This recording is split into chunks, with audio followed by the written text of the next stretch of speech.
Hi, my name is Toni Jester, and I am the retreat facilitator for Rachel's Vineyard Ministry, which is a post-abortion healing ministry. And so I've been asked to speak about being alive in prayer.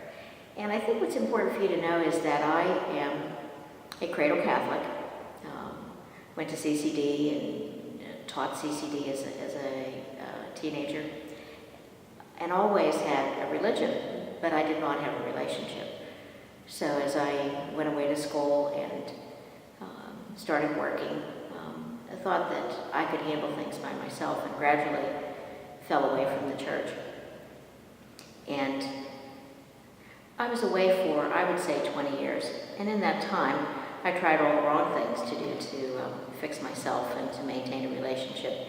I had this feeling that I could do everything, and that God was really not relevant in my life. And as my life began to unravel, this God who I felt was so irrelevant became my source of resentment, thinking that God was punishing someone so nice and wonderful like me. How could that possibly have happened?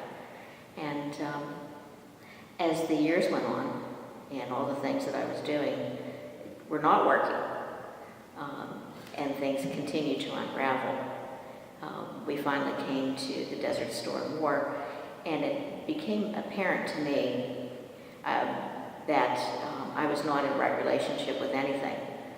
And more importantly, I was convinced that the world was coming to an end, that I was going to die, and that, quite honestly, there was a seat in hell reserved with my name on it. So I can remember saying to people, we need to form a prayer group, which seemed ridiculous for me to be saying because I hadn't prayed for 20 years.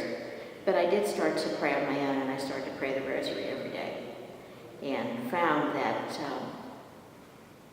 I could not pray the rosary. Even if I fell asleep, I would start to pray the rosary. And on Easter Sunday of that year, I just didn't have any particular plans for the day, but I heard that small, still voice that said, "Toni, go to church." So I went to Mass, and that would be the beginning of my return. And when I returned, I certainly returned not only as a person with a religion, but now I had this new thing called a relationship. And I felt like an infant who was absorbing things and learning things for the very first time. It would take me a whole year to make my way to the confessional to celebrate the sacrament of reconciliation.